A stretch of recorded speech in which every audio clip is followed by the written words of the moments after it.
media, but this is really where I feel like this is full circle in my life, Joe. I've come to a point where I feel like right now this is the work that I need to be doing. Okay. And if it never becomes an actual career, I'm still going to do it. I'm still going to do it. And so I'm all in on this right now. I'm going to enjoy the journey and not pressure myself with the destination.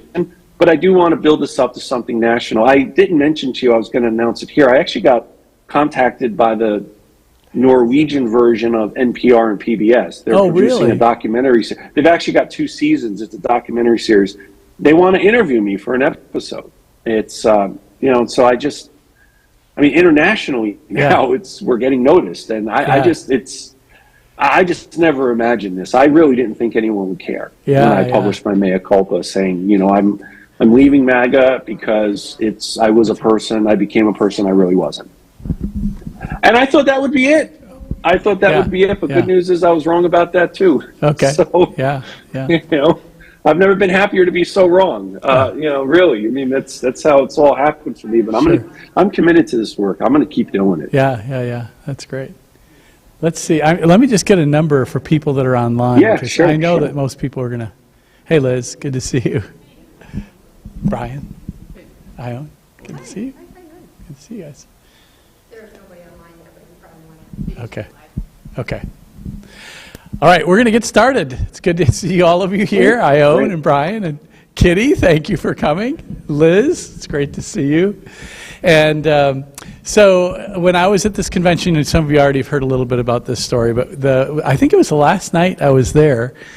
There was a guy named John Wood Jr. that was speaking. Do you remember that? John Wood Jr. had this sermon that was like, he was the last keynote address for the convention.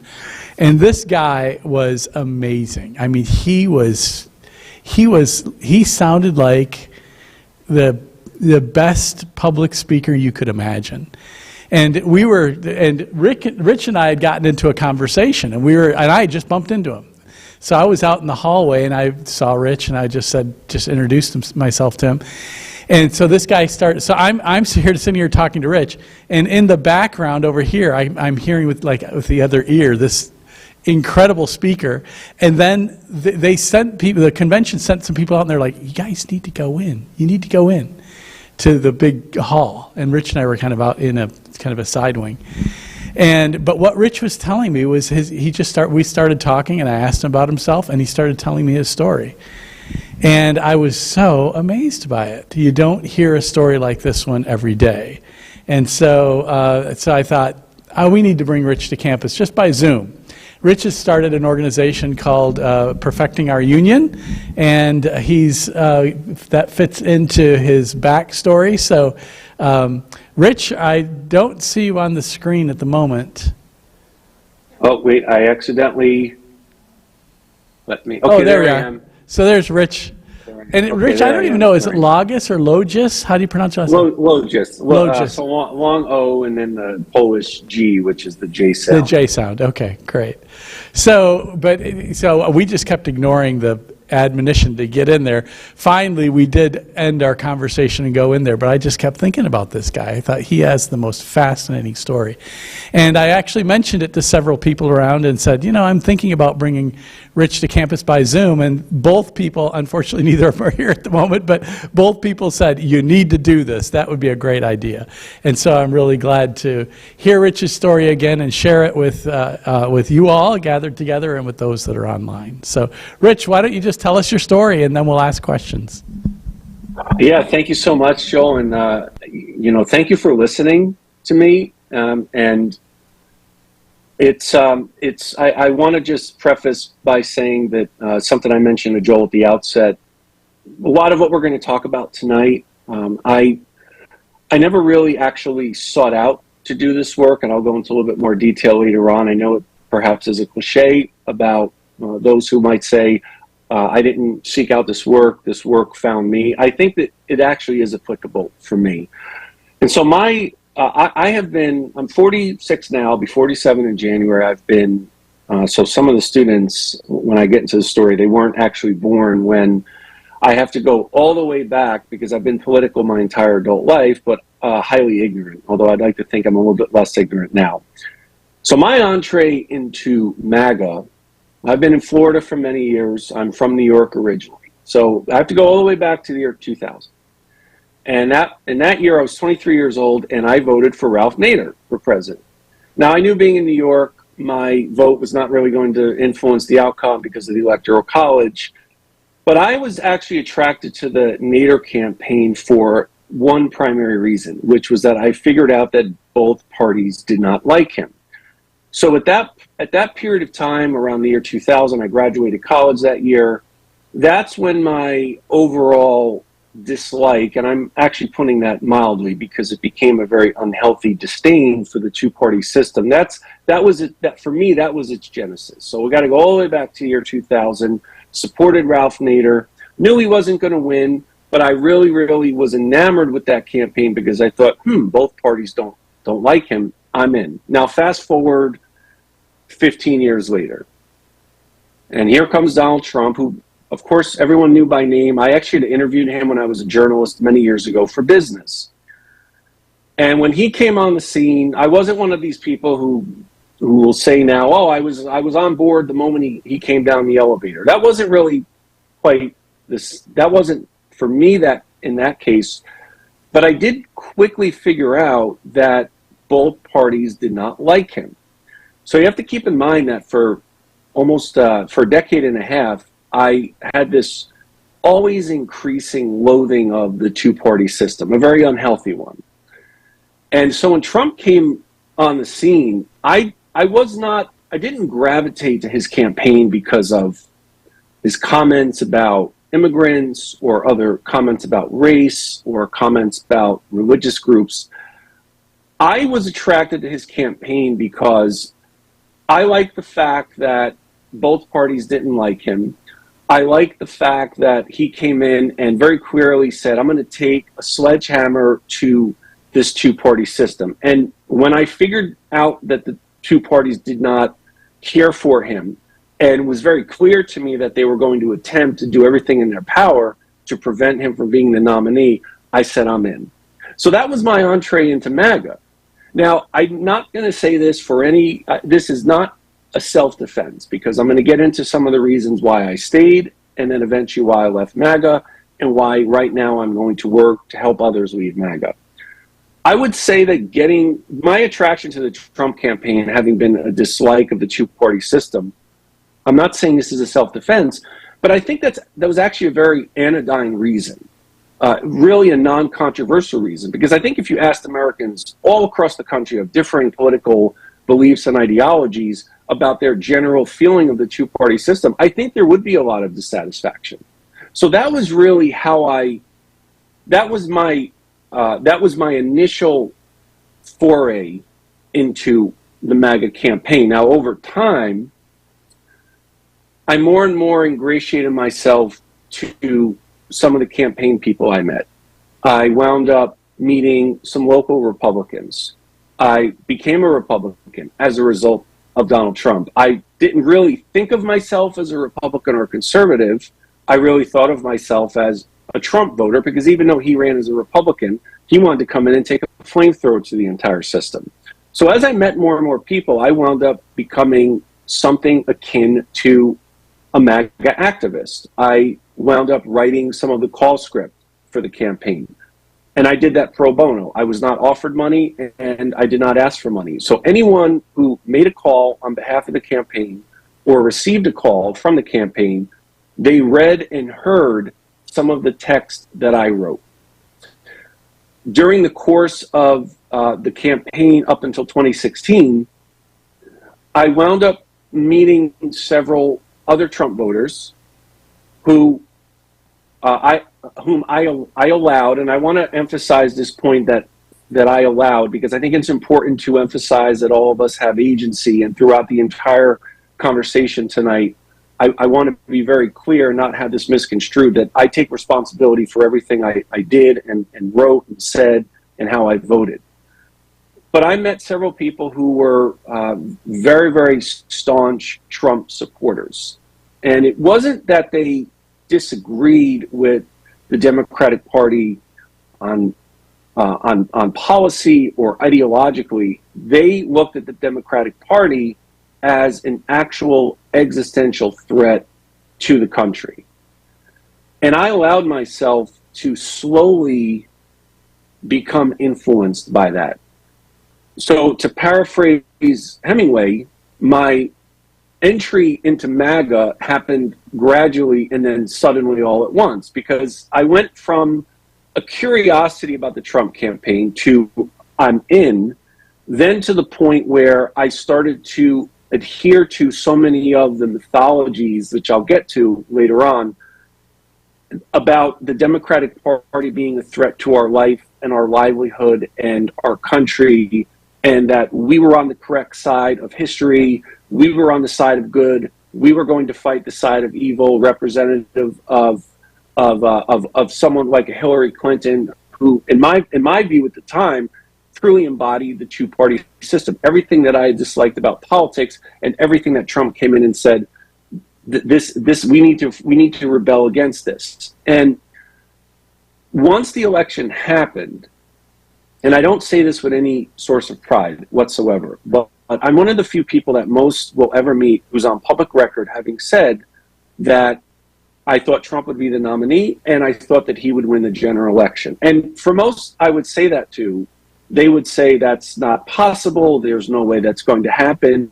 And I thought, no, I think it's actually going to happen, because on the grassroots level, what I felt was that there was just a sentiment of dissatisfaction with the overall political system, that Trump came in and even though there were statements he made where we raised our eyebrows, such as the statement about John McCain, rest in peace, the statement about we're going to mark Muslims if they come into the country.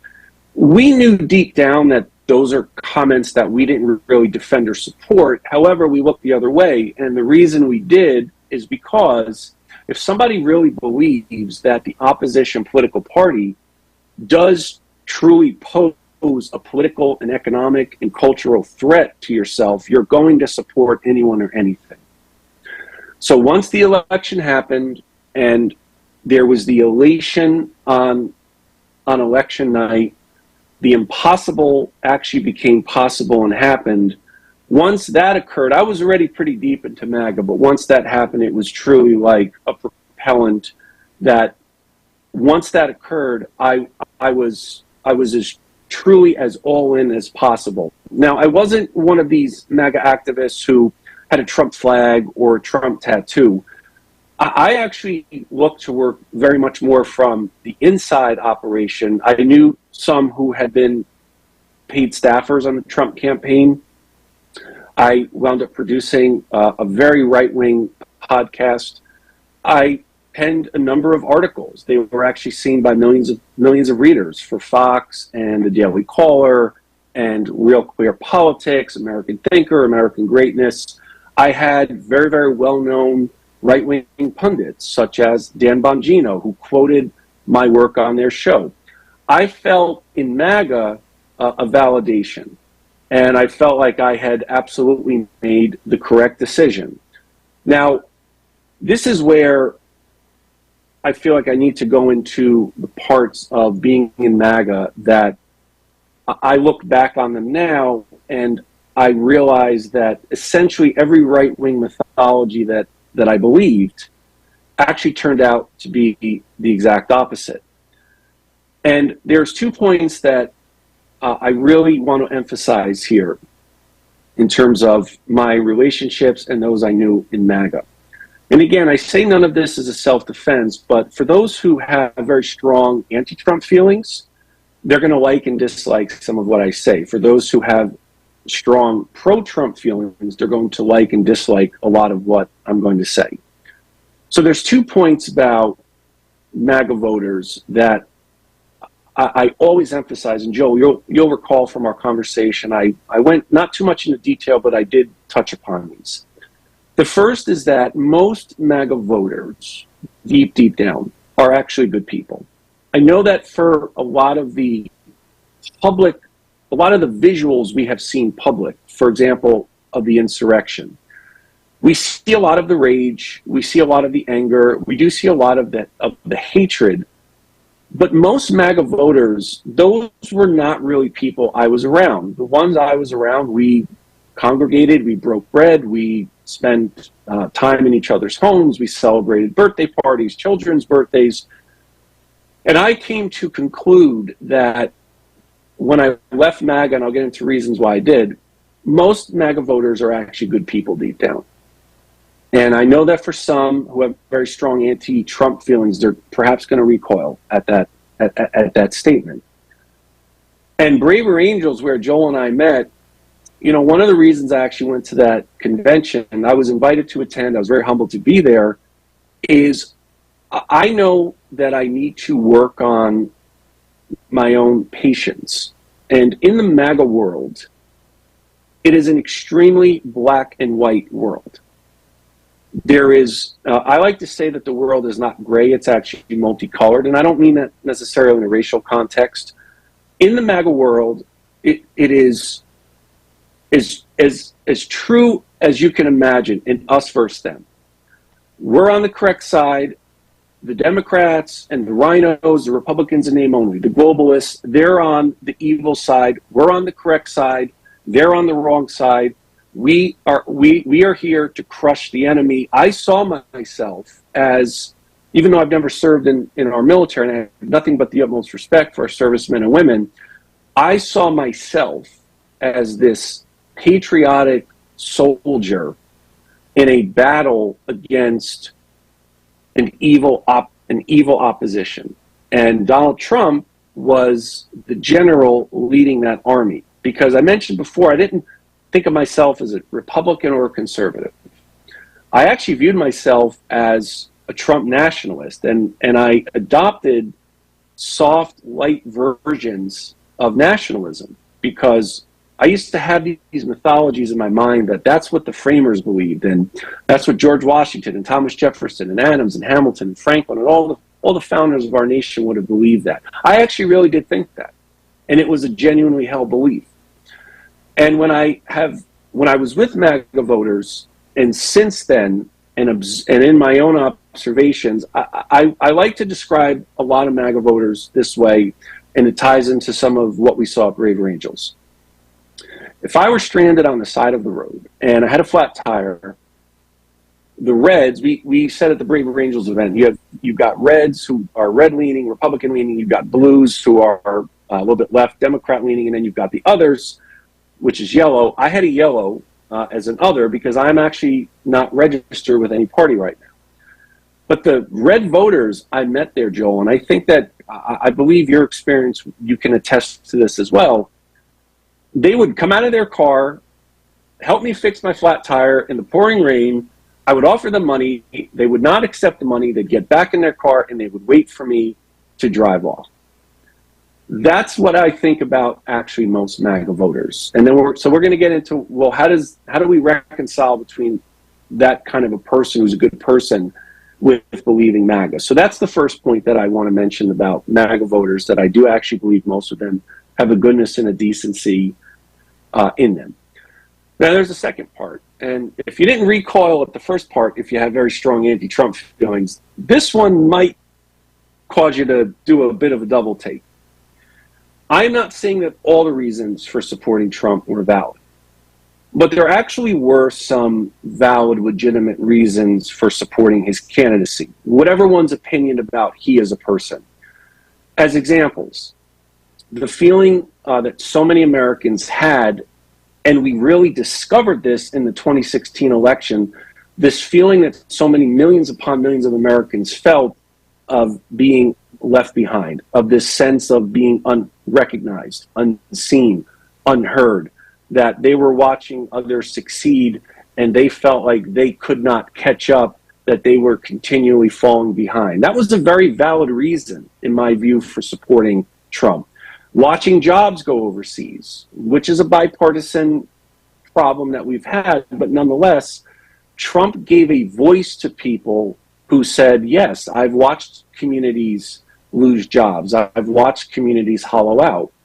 So if we go from the premise of MAGA voters are mostly good people to, and we add to that there were actually some very good and valid reasons, now we get into the point, which again I'll go into in a little bit, about why it is so important if we're going to talk about what reducing these divides that we have, why first and foremost I believe we have to humanize those with whom we disagree. In the MAGA world, I did not adhere to any humanization unless it was my side, quote unquote. And what I came to realize, having come out of MAGA, is that I actually became in MAGA the very tyranny that I thought that I was fighting against. So I actually became that person. And there's a little anecdote that I just like to mention as a side note here. That my wife, I mentioned I married up. So she's naturalized. In 2016 was the very first time she could vote. And she voted for Trump, and years later, actually it was about a year or so ago, year and change, she actually had said to me that in 2016 she wanted to vote for Hillary, and in 2020 she wanted to vote for Biden. So I actually became a tyrant in my own home. And that was a moment for me that affirmed why I left MAGA. Because I took on this alter ego, Jekyll and Hyde identity that I realized was not actually who I am, who I was, and who I am as a person. Now, since then, I have forgiven myself, because as I talk about reconciliation tonight, I cannot be a hypocrite about this. If I'm going to go out and ask others to humanize and to forgive and to find some way of reconciling and mending some of the civic bonds, I needed to do that for myself. So that's really my time in MAGA, half a decade, virulently pro-Trump, defending him at any time, no matter what he said, even if I knew that deep down he should not have said what he said. And in the MAGA world, and I think this is a particularly relevant point right now topically, when the press or Democrats or other Republicans attacked Donald Trump, it wasn't that they were just attacking Trump, they were attacking all of us. It wasn't that he himself was persecuted, it was actually he and all of us who are persecuted. There's actually a very well-known meme. I don't know its origin. It's a black and white photograph. Trump is sitting. He has his hand in the formation of a firearm, and the text on it says, "It's not me they're after you. I'm just in the way." We actually believe that. We adhered to that mythology. We thought that.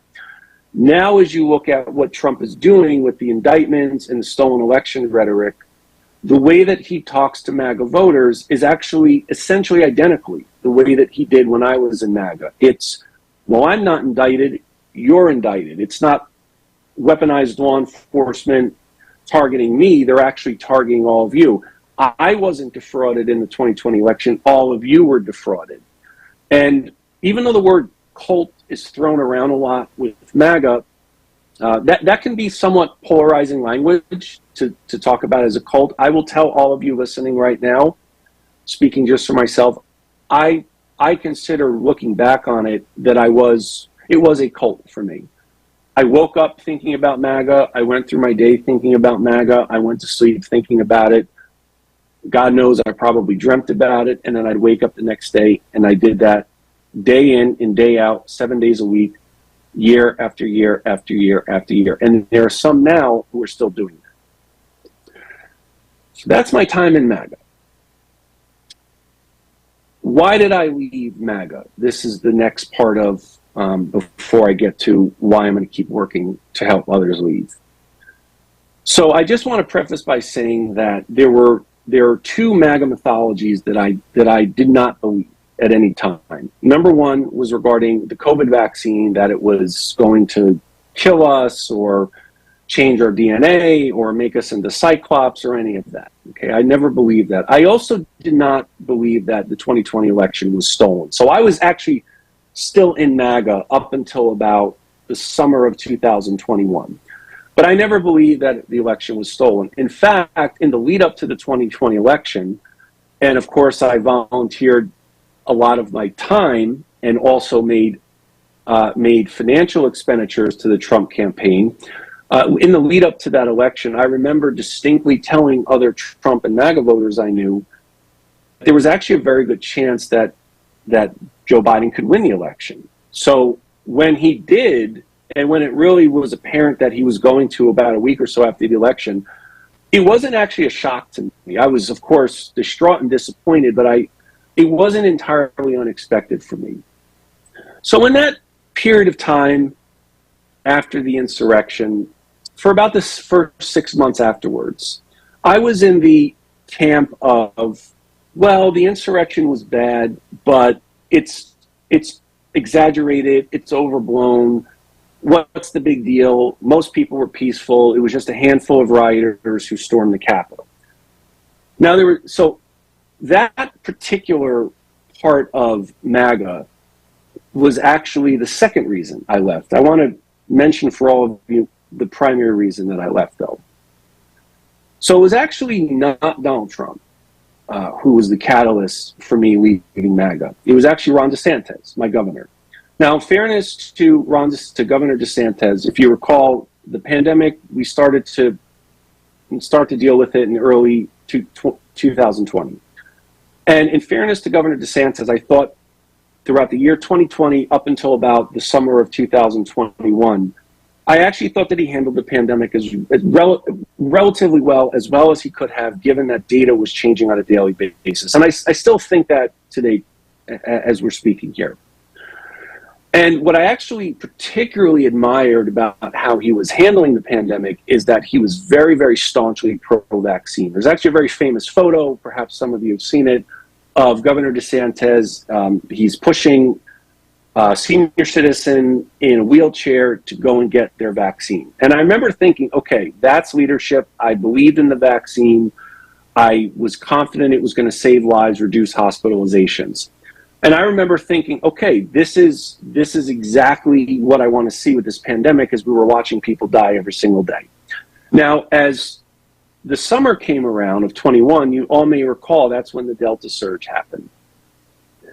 And even though I had two small children at the time, I wasn't particularly worried about them getting sick. But I remember when Delta came in, I started to see reports both locally and nationally of children who were befalling ill to the virus, and in some cases were dying. And I just want to be clear, I don't think that, for example, senior citizens dying was any less tragic than children.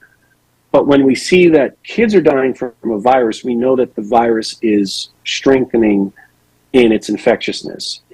And as children started to die and become sick, I remember thinking and speaking to others and saying, okay, Governor DeSantis, he's going to divorce himself from all of this anti-vaccine hysteria, because by the summer of 2021, the anti-vaccine hysteria had permeated itself all through MAGA.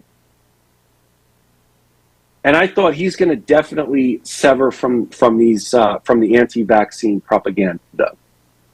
And in reality, seemingly overnight, he actually not only became an opponent to the COVID vaccines, but that was where his rhetoric that we see today about the vaccine actually causing injury and possible death, that's when it started in the summer of 2021. And when that happened, and I fail in explaining this well, because I feel like it's something that isn't explicable. It's more experiential. It's something that you have to experience. When I realized that DeSantis had gone from ardently pro-vaccine to anti-vaccine, it was very much a jolt to my system. It really actually shocked me. And it was at that moment in time when I started to question and doubt my support of MAGA and Trump and DeSantis. And this is a part for me that is particularly very personal in speaking with all of you, because when I started to question my support, it wasn't this moment of, well, I was wrong. again, to paraphrase Hemingway, just as I became very much enraptured by the MAGA world, to paraphrase Hemingway again, my political and personal epiphany, my road to Damascus moment, happened gradually and then suddenly all at once.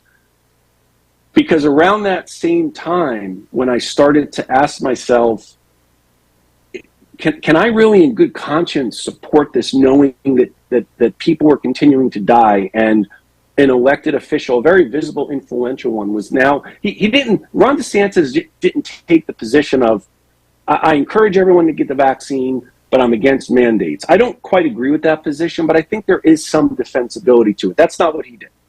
What he did is he came out very, very stringently against a life-saving hospital-reducing vaccination as kids were getting sick and dying.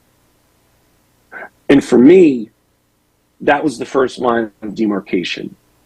The second line of demarcation for me was regarding the insurrection, because it was around that time where I became very curious. And Joel, if you remember, at Braver Angels, it's a really a leitmotif of their work, curiosity. I became very curious about what the forces and the conspiracies and all the groups, what was it that actually led to so many actually storming the Capitol with an attempt to prevent the counting of those electoral votes as is required by the Constitution.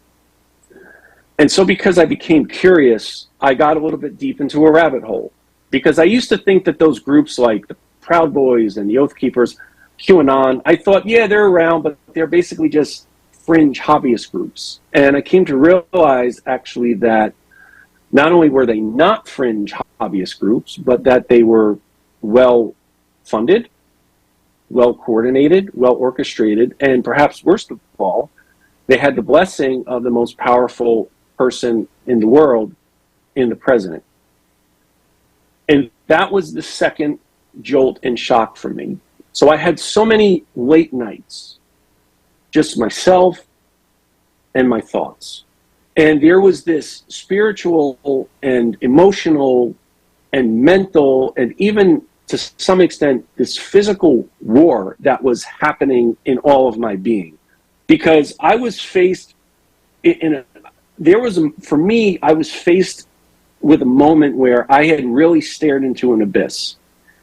And as I came to these two lines of demarcation of the vaccine and then the insurrection and the endorsement of it by former President Trump, I came to two lines and I needed to make a decision. Because throughout all of this self-introspection and having these doubts, the idea that so many beliefs that I held so dear to me, I mean, they were like another limb of my body. The idea that I was wrong about all of those was not something, you don't make a decision to say I was wrong lightly. But in that abyss, when I stared at those two lines of the vaccine in January 6th, I decided that I could not cross those lines. And that was really the moment when I left MAGA. And there's a what if that I always mention because I think it's a pertinent what if. I can't prove this next statement, but I believe that if I had crossed those lines, I would probably have never been able to come out of MAGA. I would have almost certainly been so deep in the rabbit hole of it that it would not have mattered anything that happened around me, anything that was said. I don't think I would have been able to escape from it. And I have to say that this is that is a reality for me that no matter how many times I tell others, the emotions in me really do swell up because I have an attitude of gratitude. I give thanks every single day, sometimes multiple times a day, that I did not cross those two lines. I stared at the abyss and I managed to escape it. And if I did that, if I were able to do that, if I was actually able to say, I was wrong, I was mistaken, if I was able to do it, I know that others could. And because I know that others could is why I'm going to commit to this work of working to help others leave MAGA, because the world of MAGA is made up of mostly good people. But I believe that those individuals, just like I was, MAGA is something that traumatizes its adherents.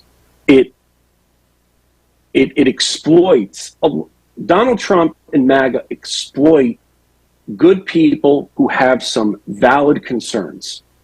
And as a result of that exploitation, it's why I have come to, I didn't believe this, of course, at first being in MAGA. It's why I've come to realize that that exploitation is solely designed for the benefit of Donald Trump, MAGA, and any of his sycophants. It is not, Donald Trump is not the voice of, he is not a person with solutions to help address some of those concerns and those problems.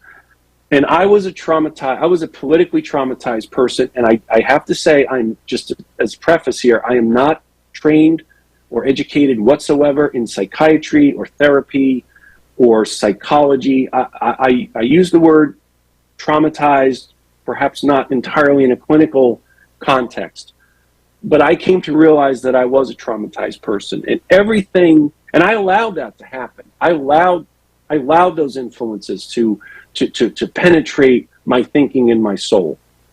But if I were able to come out of it, I know that others can. I don't have some intellectual or moral or mental superpower that anyone else can't.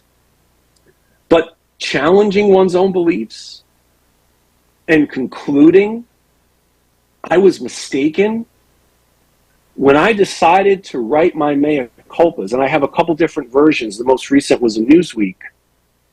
When I came to my conclusion that I was wrong for MAGA and I wanted to apologize for it, I was ambivalent about writing that mea culpa and publishing it. Not because I was reticent about the conclusion, but I've mentioned to Joel before, I actually didn't think anybody would care.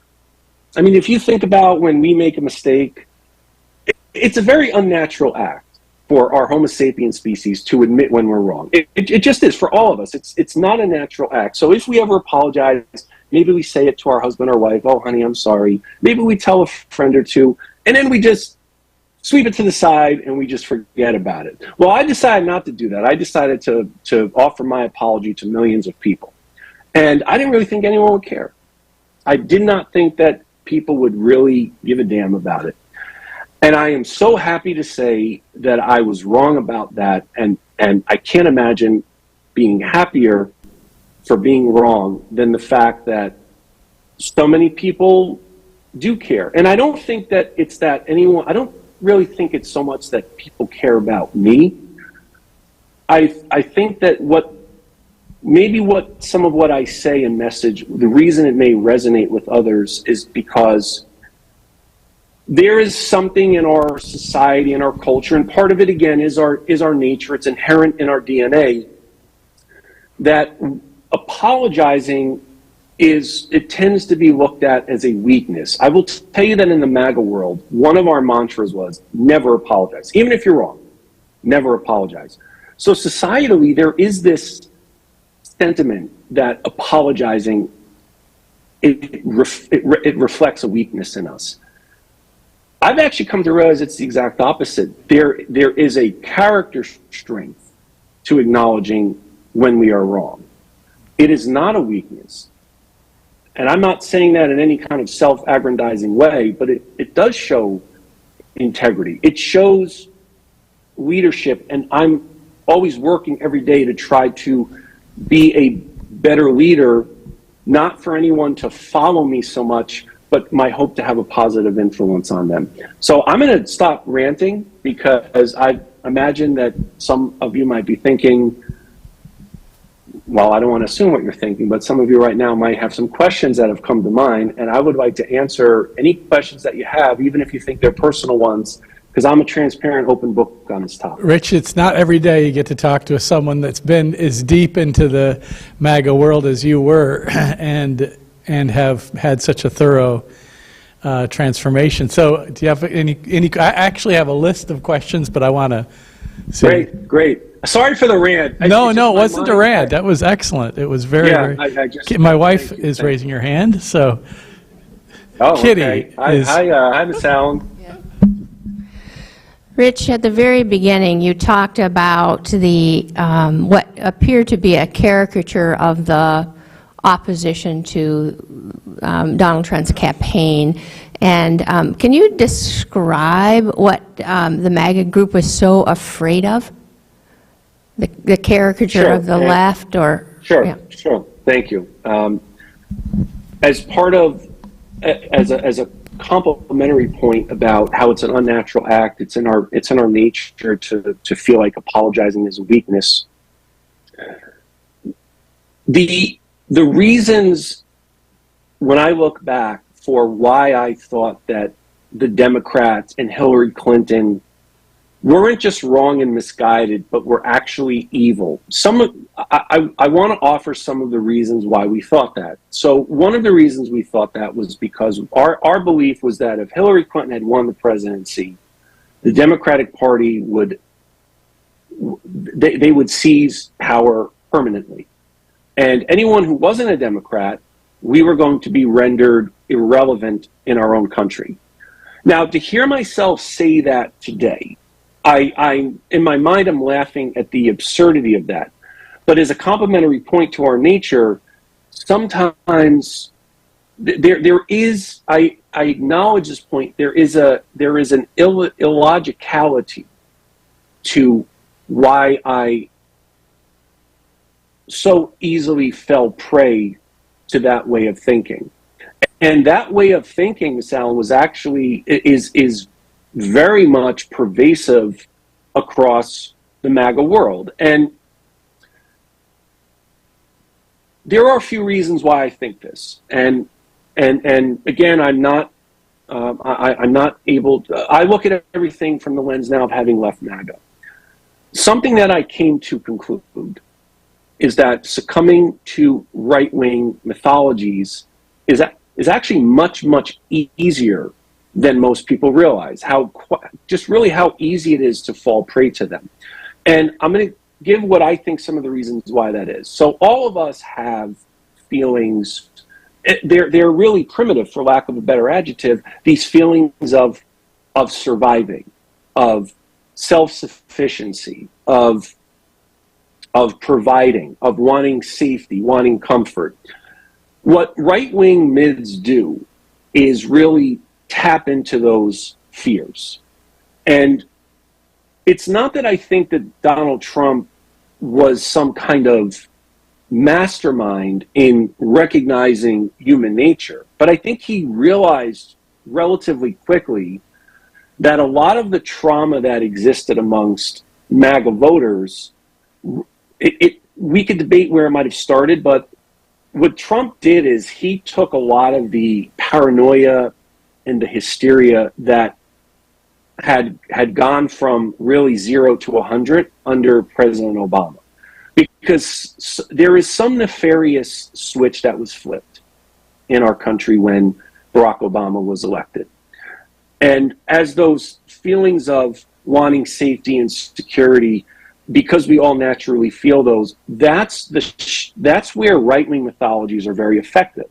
And so as I met MAGA voters, I started to realize, hey, all of these men and women, their fears, their concerns are actually very similar to mine. And MAGA provided something that I really have to emphasize this point in trying to better understand our fellow MAGA Americans, is that the Make America Great Again world, that reality, it provided for us a community. And that's why a lot of MAGA, I don't think it's inaccurate to say that there are certain cult-like aspects to it, because whenever I did a recent interview with someone who used to be in the Moonies cult, the Unitarian Church cult, and he escaped many, many decades ago.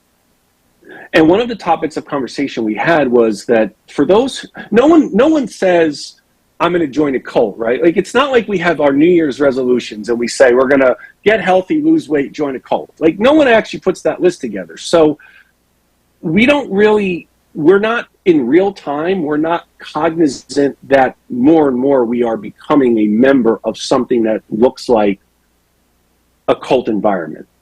And with those mythologies, Miss Allen, there were true kindred spirits where we shared collectively so many of the same or very similar concerns.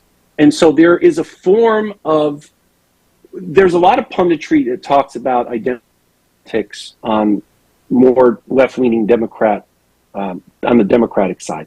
And I'm not going to say that I don't think that it doesn't exist there, but in the MAGA world, it actually very much is identity politics. And the right-wing mythologies prey upon some of the panic that has to do with feeling that America is racially changing at a rapid pace. Diversity is happening too quickly. America is becoming more of a secular nation. The Democrats are bringing in foreigners to replace all of us being non-Democrats. Certain types of mythologies that have to do with sex and marriage. As I'm saying this, some of you might be thinking, yeah, that sounds like what I hear on Fox News, or it sounds like what I hear Donald Trump or Michael Johnson, the new Speaker of the House, or Mitch McConnell, or any number of GOP politicians. And there's a reason why they keep saying it, because that's their brand and that's their product. And we had a place for us, MAGA communities. I spoke at Trump groups. I sponsored Trump groups. I spoke at Second Amendment groups. We had a place that was really our safe space. And because it was our safe space, I mean, it sounds so delusional what I'm about to say, but I used to think of our MAGA events as a modern version of the committees of correspondence. And if we think about our history before the American Revolution, many of those who are founders and many of those who would fight in the American Revolution on the colonial side, on our side to gain independence, they used to have these committees of correspondence meetings. They'd have them in pubs and they'd have them in churches. That's actually how I viewed our MAGA meetings. I looked at Make America Great Again and what we were doing as a new founding in our country. And I know that it sounds, sitting there thinking, how did this guy, why did you believe this? How did you actually come to conclude this? I don't admittedly have a very neat and tidy answer about that, because politics is already an emotional business. And I was driven solely by emotion. I was driven solely by feelings of not logic, not reason, but feelings of, I'm on the correct side, I want to crush the enemy. Rich, I got another question for you. Oh, I'm sorry, I got another question for you, Rich. There is one point that I'd like to make here about how I started to more and more realize that I was wrong for believing what I believed. And it's actually a strategy that sounds so simple, but it's actually very difficult to get others to believe, partisan, MAGA or not, which is I started to diversify my news and information sources. In the MAGA world, we did not read the New York Times, the Washington Post. That was the enemy media. They were out to get us. They attacked us. They attacked Trump. They were in cahoots with the Democrats. Once I diversified my news and information sources, it actually opened up a brand new world of information and knowledge in which I said, I actually was wrong. Wow. So that's just a strategy, very, very simple, right? Very easy to understand, but actually really, really difficult to motivate others to do that. But I did that because I'm very lucky and fortunate that I was able to have that personal and political epiphany. Rich, I've got a question from a gentleman named Brian Loken. Okay, hi, Brian. Hi, Rich. Thanks for the time. Moving on to the next step then is, how are you moving the folks you're talking to in the MAGA movement to get out? And what suggestions do you have for folks like us that were talking to family members or friends who have maybe divorced themselves from us because of those things? Thank you. Very much a topic I think a lot about, because I look back and think no one would actually care that I decided to announce to the world that I was wrong about MAGA without trying to be judgmental. So I always joke that I'm an excommunicated Catholic. My wife does not like that joke, but since she's not here, she can't get me the evil Wi-Fi. I always tell her if I'd lived in the 1400s, I'd have been excommunicated. But I was raised Catholic, consider myself a Catholic. We're raising our children that way. There are two pieces of instruction that I think can enhance the answer that I'm going to offer here. The first is from the book of Isaiah. And one of the pieces of instruction from the book of Isaiah is to bring good news to the afflicted. That is something that I remind myself of every single day as I look to do this work, whether it's in writing or speaking or other activist settings or conversations or events, wherever I can actually go, not to change someone's mind, not to beat them over the head, so to speak, with I'm right and you're wrong, because that's how I used to think. But really to come in and say, okay, I was actually with you. I respect you. I humanize you. I understand to some extent why you did, but let me tell you why I was wrong. And most MAGA voters have not actually heard from a person like myself. So because the intrigue is already there. The intrigue is, well, if he was one of us, if he was MAGA, how is he no longer a MAGA? There is the cogs in the brains do start to, the gears move a little bit, because I've discovered in speaking with and conversing with MAGA voters, I can see them thinking about it. Now, I'm not trying to change their mind on the spot, but I see it. I can feel them thinking. So the first part, bring good news to the afflicted. This is so important, crucial to my work. But then there's the second piece of advice that I always offer here, which is from the book of Romans. And the book of Romans instructs us to be patient in our affliction. And again, this is going to sound not very enlightened, but for those we know who are still in the thrall of MAGA, family, friends, close ones, associates, other acquaintances, I know it's frustrating. I know it can feel like, how does this person still think this? Why does this person still support Trump? I understand there's a feeling sometimes one step forward, three steps back, but I would ask humbly, don't give up on those people. Don't give up on them. It requires for us, if we're going to lead a national reconciliation, which I believe is inevitable, it's not a matter of a want, it is a necessity going forward. We cannot give up on them, even as aggravating as it may be, and all the agita that it will create for us. We can't. And one of the reasons I say this also as a statement very personal for me is I severed a lot of my relationships when I was in MAGA, and I severed relationships and cut ties with some individuals who were amongst my best friends, were actually mentors to me in college, were very, very positive influences, but I knew that they voted Democrat. And I slowly drifted away from them. When I decided to announce my remorse for supporting Trump and MAGA, I went back to them and I said, I'll respect if you don't accept my apology, but I need to offer it to you. And almost everyone accepted the apology. And one of my mentors in college said to me, so I was in a side note, I was in a student ministry at my university for 2 years. One of my mentors and influences was one of the professional staff members in the student ministry. And when I went to him and I said, I'm sorry that I thought about you this way, that I thought about your wife this way, he said to me, Rich, I always knew that you'd come back. And if he'd given up on me, if others gave up on me, I would not be here speaking to all of you. Others didn't give up on me. And it's why I ask, and I would like to think I have some credibility in offering this advice, that others didn't give up on me, and I would ask for others out there, don't give up on your loved ones and your friends. We don't know for sure. if they'll be able to eventually come out of it. But I would posit that the regret of trying and maybe not succeeding would be dwarfed by the regret of not trying at all. I hope that is a relatively logical answer for what you'd asked, Brian. I hope. Any questions? Yeah, Ione has a question. So this is Ione Klinger. Okay.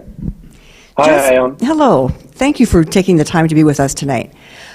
Just as you say that the MAGA people need to be listening to other sources, I try to spend a little time listening to what the MAGA people are listening to, so I can better understand where they're coming from or what their next thoughts might be. And so one of the things that I keep hearing them say is how they are so into the Constitution, and yet on the other hand, I hear, well, they would love to have a constitutional convention. They would like to, we're here to, when you talked about blowing things up or destroying things because of the two-party system, really get me nervous when we have what's going on even right today. But anyway, one of the things that I'm concerned about is where do they really stand in this idea of the Constitution. Of course, religion is also another area that I am concerned about, where they really stand in their view of church and state. So I know that's two different things, but I would like to know more about where they really stand and not just what I hear on Fox or these other places. Thank you. And I think I've got something of a twofold answer. And I was actually having this conversation today, so it's fortuitous timing, your question, because I was speaking with the Norwegian version of NPR and PBS as we were talking about what kind of episode and interview we might want to conduct. And something I said to him that I think is a baseline for trying to understand the concerns that you have about the Constitution and how MAGA and the political right, how they construe the Constitution. I would respectfully argue that more than any other country in the history of the world, the United States' identity and ethos are based in mythologies. And every one of us, actually, if we think about this to some extent, we have our own mythologies that we think about for the country and the Constitution and maybe our place in this nation. And so because all of us, I would, and I don't mean to speak for anyone but myself, but I usually, when I mention this, typically a crowd or anyone I'm conversing with will say, yes, well, I think about this, and I think about this freedom or this right. And we all have these mythologies, and because we all have them and we're in this very diverse, complex democratic republic, there's always this tug of war. There's always some conflict between myths. And I think that a lack of understanding, and I'm, again, not a historian, but as part of coming out of MAGA, really delve deep into trying to better understand how this country was formed and how our Constitution and so many of our rights and our history have been whitewashed and revised and have been given some myth that, in my view, doesn't actually comport with reality in the founding of our country. The political right and MAGA look at the Constitution very much from an absolutist point of view. One particular, I think perhaps the prime example of this is the Second Amendment. I don't know not sure if this is going to happen yet, but there's a good chance that the Washington Post is going to run an op-ed that I wrote about the mythology of the Second Amendment and how I think the left and the right don't actually quite understand what its intent was. Now, this is a point that I like to mention here, just as a side note. I actually own a firearm. I am an advocate for responsible, law-abiding firearm ownership. However, I think our federal laws are probably 4 to 5 decades lagging. And the political right talks about the Constitution a lot more than the Democratic Party does. And here's the result of that. the GOP is talking about the Constitution much more than the Democrats are. Even if the Republican Party is mistaken on so much of what they say, the general public, in their mind, they're going to associate the Republican Party as being pro-Constitution. This is why so many voters you'll meet who are perhaps not political, because most of our electorate, Republican or Democrat, is actually not political. A lot of the punditry, a lot of what we see online, our conversations, they tend to be driven by primary base voters. But in reality, most voters are not political. They don't pay attention to the news. Maybe they pay attention a month or two beforehand. But their perception of the Republican Party is the Constitution Party.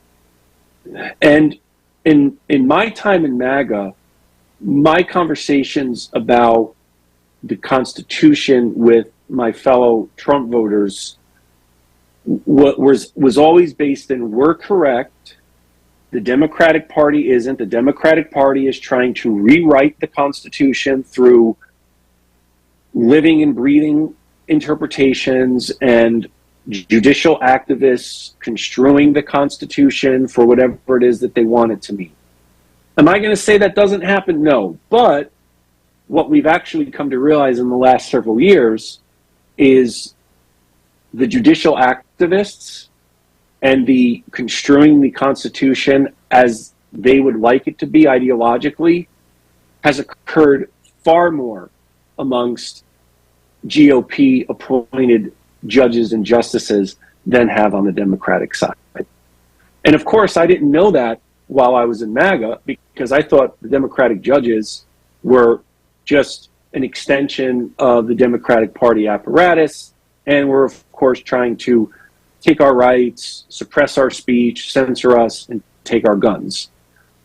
That's the kind of trauma that right-wing mythologies really convince so many of the MAGA voters into believing. And once that belief is cemented, admittedly, it is very, very difficult to start to crack that cement. But again, I would say that if we don't do anything about it, it's a guarantee. I can't guarantee success, but I can guarantee failure. If we do nothing, then we're guaranteed to fail in trying to reach out to MAGA voters, show them that, hey, Rich was wrong about this, and I'd like to have a conversation with you about it. And so again, I'm sorry if I went in a couple different directions there, but the Constitution is something that, and part of it is just our issue with civics teaching in our country. That's not an anti-teacher comment. I have nothing but the utmost respect for our teachers. They have an immensely difficult job. But if we're going to have that reconciliation and that mending of civic bonds, then I think both sides do have to acknowledge that along the way, yeah, we've probably not always perhaps gotten it exactly correct as we'd want in terms of how we look at the Constitution. And one point on the Second Amendment I'll mention that I put in this Washington Post op-ed is that my historical hot take, quote unquote, is that I think that if the founders were alive today and they looked around the country as a whole with this gun violence epidemic, I do not believe that they would pen a Second Amendment. And if they did, they would immensely modernize it, because in our country right now, and on the political right, there's never going to be a time when the Republican Party is going to support significant firearm reform. At this point now, we're in the sunk cost fallacy stage, which essentially means that they're so heavily invested in the Second Amendment mythology, it doesn't matter how many will die. And for children, firearms are the leading cause of their deaths. And to use a real mythological term of Moloch, the fact that we have Molochian offerings occurring in the United States and have been occurring, if the founders would say that a Molochian offering is compatible with shall not be infringed, then the framers were not these erudite, august men they have been mythologized into. And I'll just explain that as a biblical yeah, for the scholar, record, Moloch, I Moloch don't is an believe ancient that they would- I don't Canaanite believe deity that they would that think that. children were offered to. So I'm just explaining the Moloch reference. So, hey, a quick question and then we'll be done here, Rich. So, first of all, I know that Ron DeSantis has said that he kind of critiqued Trump for being, you're just all about grievance now, and in other words, that he had changed since he was actually president. And do you agree with that? Is Trump driven completely by retribution and grievance more than before? And my second question is, what do you think is going to happen at this next election? I mean, do you think that Trump has any chance of actually winning the presidency? So, to reiterate my points about MAGA people being mostly good people, I believe, and having some valid concerns or valid reasons for supporting Trump's candidacy, I also conversely want to say, and I'm saying this again retrospectively, having been in MAGA, I believe that many of the feared worst case outcomes of a second Trump presidency are not hyperbolic. And one of the, if Trump is reelected, and I need to, and especially given, speaking at a university, seeing young people who are perhaps registered to vote, many of them probably aren't. We need to get them registered. We need to get them to the polls because of the Electoral College and just because of that apolitical electorate that I mentioned. The fact is that Donald Trump can be reelected, and it is not a guaranteed outcome. Now, do I believe that Trump will lose the election? I do. In fact, even though I'm loath to prognosticate, I have a pretty good track record of being pretty correct on these matters. I think the Republican Party is probably in its current iteration is probably over with, and I think that there is going to be a massive single issue voter turnout next year. And I think that the Democratic Party is going to defeat the Republican Party in historic fashion. And it will be a mercy killing of the Republican Party, which is necessary, not because I want a one-party system, but because we need a better two-party system. I know it sounds funny to hear me say this because my entree into MAGA was very, very anti-two-party system. I am not a cheerleader for that system, but I have come to realize as a registered independent that the two parties are not the same. I do think the Democratic Party is going to win in historic fashion. And then the responsible Republicans are going to need to try to rebuild the rebuild party.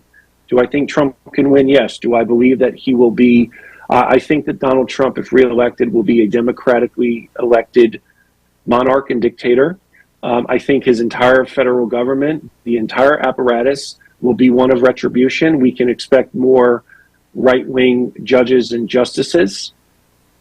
And perhaps worst of all, and again, I know that this can sound exaggerated, but I believe it is more likely to be true than not, that if Trump is reelected, I do not think it unlikely, it's possible that he would attempt to stay in power permanently.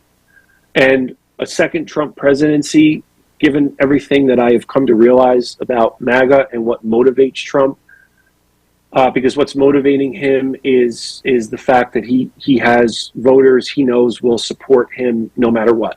And he is now in the stage of martyrdom, which is the final stage of cult leadership.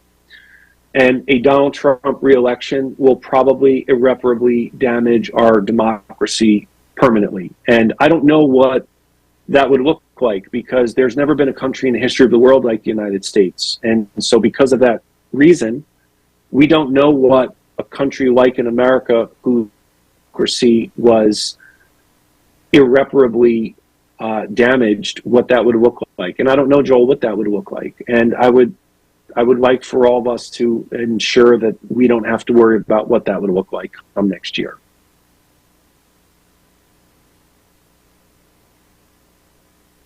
Well, on that sobering note, Rich, we really appreciate. I'd like to end on. There is one, if I may, Joel. Yes, absolutely. I'd like to end on is I've talked a lot about tonight about mythologies, because this is how this is how I believe we interpret the world, how we relate to the world, how we find our place.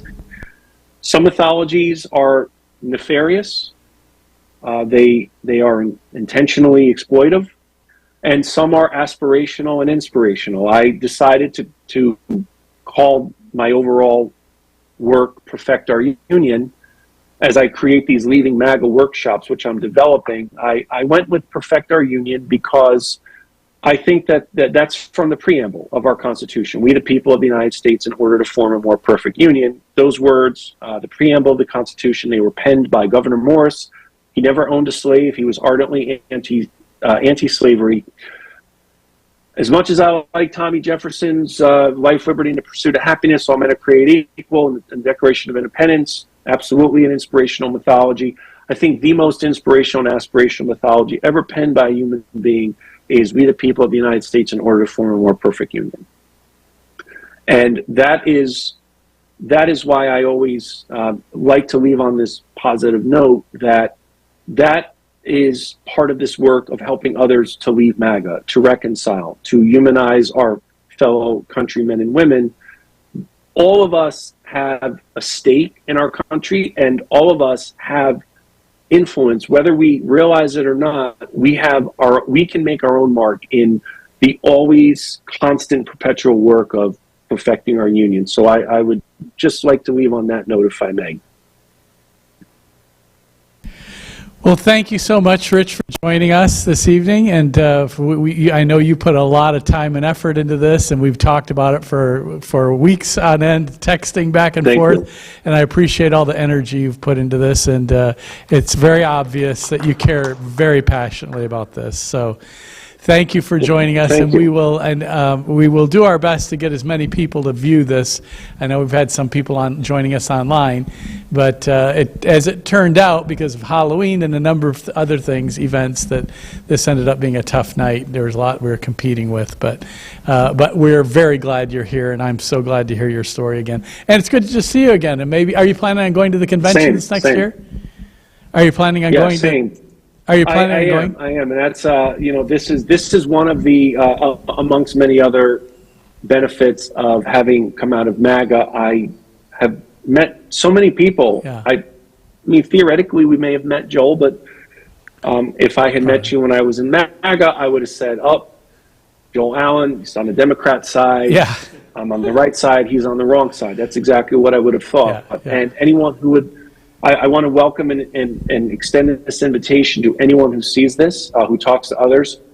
My website, perfectourunion.us. My writings are there. You can communicate with me there. Mm-hmm. Anyone who wants to privately send me an email, send me a message, anything that I've written. Again, I'm a transparent, open book on this.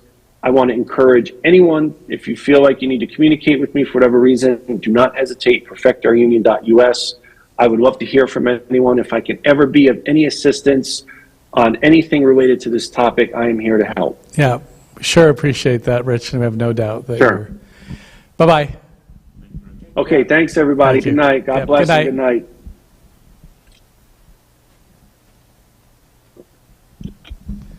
Well, thanks for coming.